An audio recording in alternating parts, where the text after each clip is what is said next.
This started off as a video about a single toy, and then I spotted another one on eBay and thought, that looks really, really cool. I never owned it, but I thought the actual idea of it really sort of tickled me. So I thought, I'm going to try and pick that one up, and I managed to. And then it dawned on me that both of these toys had, in fact, more than one thing in common. They're both based on the A-Team from the 80s. But for me personally, they actually reminded me of Wrexham, and hence the thumbnail for this video. Because it took me back to a time when my family was based in North Wales, and every now and again, I remember going as a very, very small child and being taken to Wrexham. I think because my mum was doing some work there or something, so I used to go with her. And I have a very, very vivid childhood memory of a very small toy shop, maybe not even a shop, more like a stall, that was just absolutely packed with toys, sort of floor to ceiling, all over, just toys everywhere the eye could see and in front of you. And one of the toys in this video I originally got from that little toy shop. But I also remember seeing the other toy in a sort of department store, which I'm pretty sure was also in Wrexham. And it's a lovely piece of sort of interaction on Facebook where I just put on Facebook, does anyone remember an old department store in Wrexham that had 2 floors and a sort of a staircase that went straight up and then sort of split so that you could kind of look down into the store from the staircase. So the staircase had to be sort of in the middle of the store so you could see kind of either side of it as you were going up it. And I got a shed load of responses, which was lovely. And it looks like this store probably hasn't existed for a little while now, and it may be something else. I may even have to go. I do sort of pass by Wrexham-ish from time to time, so I may actually go to Wrexham and see if I can find what this store now is in modern day, assuming it still exists, of course, because apparently some of the old markets in Wrexham have been knocked down since I was last there. So it's possible that the little store that I remembered doesn't exist anymore, which is sad. But I was looking at various videos online that sort of show Wrexham of old. I just thought to myself, I wonder how many places that used to sell toys we've now lost, rather sadly, which wasn't the point of this video at all, because I am actually here to show you 2 old vintage toys.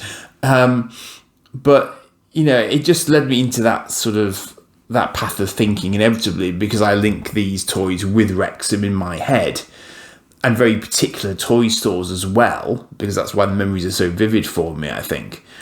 And yet, of course, we've lost so many independent and even less independent, even large and small independent toy retailers now. And it's just one of the sad facts of life, I suppose, with, the internet being what it is these days. So I guess this is just a word from me to encourage you to support those independent toy masters and the like, and obviously, places like Cosmic Toys, that still exist. Because I still think kids get a lot out of visiting these places. I think it's really good for their imaginations to see a lot of toys in real life that, that just give them ideas. Even if they don't actually buy a specific toy, it just gives them ideas, which I think is important. But anyway, end of the nostalgic rant here, and let's have a look at some A-Team toys. I am getting on a plane, fool. Or maybe a helicopter? We'll see. Now, this is not the same face Corvette that I picked up in the little tiny shop in Wrexham. No. But this gives you an idea of what the car looked like. And this is the Ertl example of it. You just about make out that it's got the A-Team on the side of it there, just so you can be confident that that's where it's coming from. Cool car. But that is not the Corvette that I picked up. This is the Corvette that I picked up. And as you can see, it's rather larger and rather more obviously A-teamy. Now, why did I go for this one, do you think? Well, because this one is called a Rough Rider Switch Force A-Team Corvette. It's made by LJN, who I actually really first came across, I think, when I picked up a Street Hawk bike, and also the B.A. Baracus figure that features on the thumbnail. I'm pretty sure he's LJN as well. And they also did things like Thundercats, so they had quite a few sort of TV tie-ins going on in the 80s. But I don't know a lot about them as a company, but that's probably for another video at some point. But the cool thing about this one is it's called Switch Force for a reason. Bing! There you go. Very, very cool. That is why it appealed to me. Because effectively, it's like a transformer. There's no robots involved, but it can switch modes very, very quickly. So you get a spiky car shredder on one side, you get a machine gun under the bonnet there, and it hides it all exceptionally well. Because at first glance, you wouldn't think it did anything at all. It just looks like a sort of an A-team car. But it's got all sorts of stuff going on under the hood there, as you can see. And this one is incredibly white, which is, I was really happy to get it, because a lot of them suffer from the classic yellowing that you get with white plastic. So to pick one up was quite remarkable, really. But I just love the fact that it hides its sort of features away so brilliantly, and that they just pop out just from pressing something.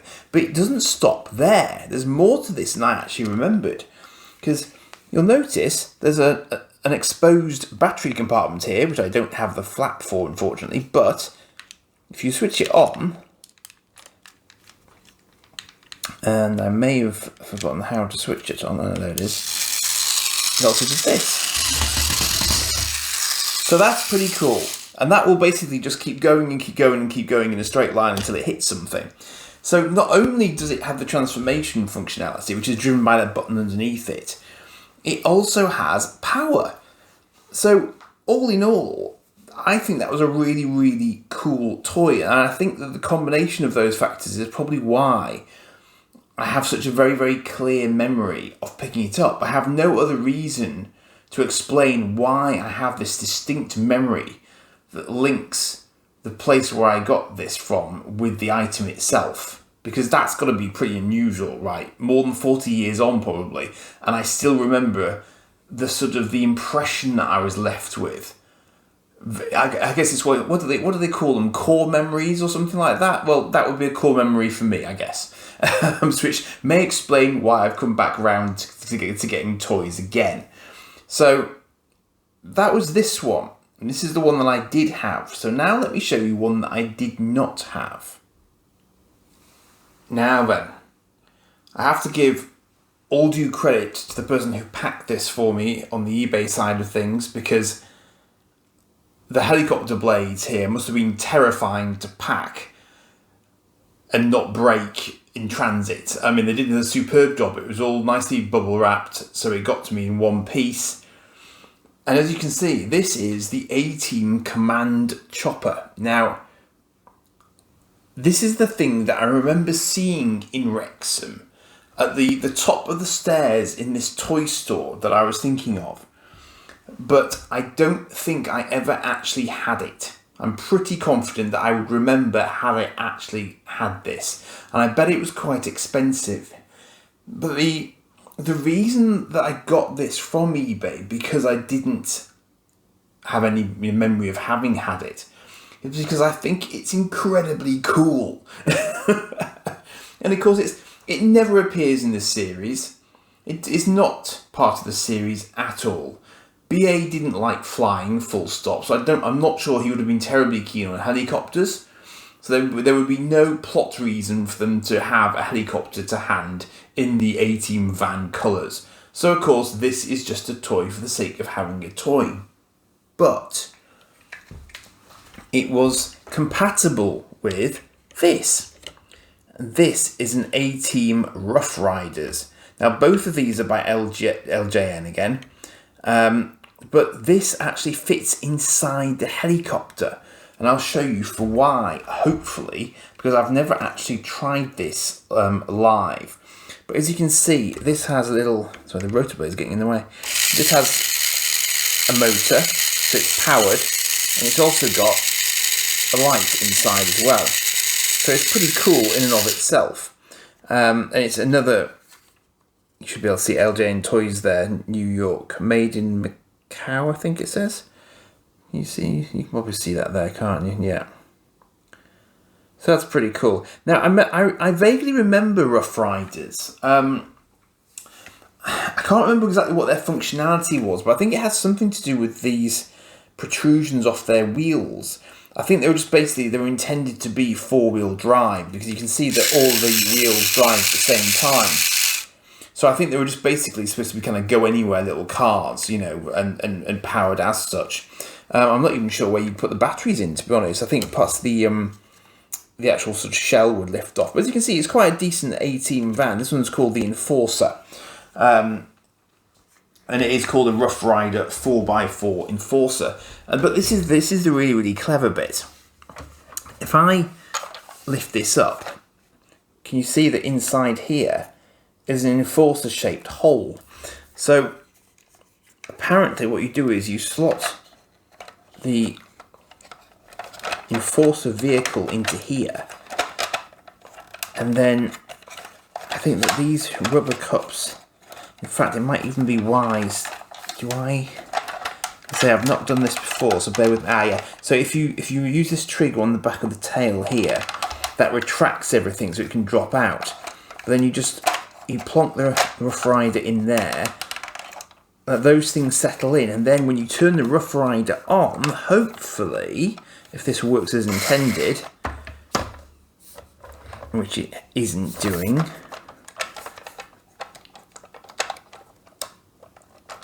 now in theory, and unfortunately it doesn't seem very happy with life, but in theory, when the Rough Rider turns, there we go. With the Rough Rider inside it, it actually drives. It won't drive it when it's on the floor because it's too much weight, so I think it has to be in the air. But when it's in the air and it starts to go, it will then drive the rotor blades of the chopper. And isn't that a clever idea? To combine two toys to get the extra functionality out of it. Very, very, very clever. And obviously its little engine's struggling a bit to do it, given its age. But it is doing it.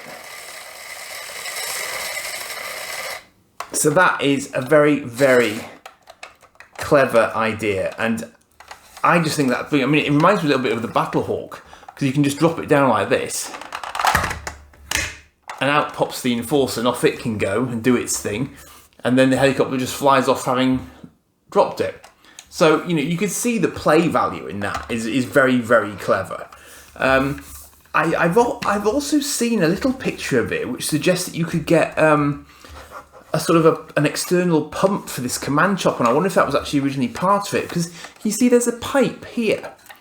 It's as if you could, I think it might be what this side strut is for, because this side strut isn't on the other side. So I wonder if you could connect something maybe in here, and then that would sort of, you know, sort of blow air into it and power it to spin in that way, perhaps. Yeah, because there were some little gaps up here on the sort of the rotor assembly where maybe air could escape and it would just sort of push it round. I don't know. But I just love it as a concept. I mean, the shell of it is very, very plasticky. You know, there's no sort of die-cast goodness there. But you can see what they've done with the colour scheme. You know, it's just very, very simple. But you can absolutely see what they were going for, and no one's going to mistake that for anything other than an themed sort of vehicle. But I just like the fact that they combined the two items into one machine and gave it functionality by virtue of having the other element to it. So it's really, really clever, and I don't think I'd ever seen it before, and so I came across it on eBay. And yet, as soon as I saw it, I could immediately picture it in a box in this store in Wrexham.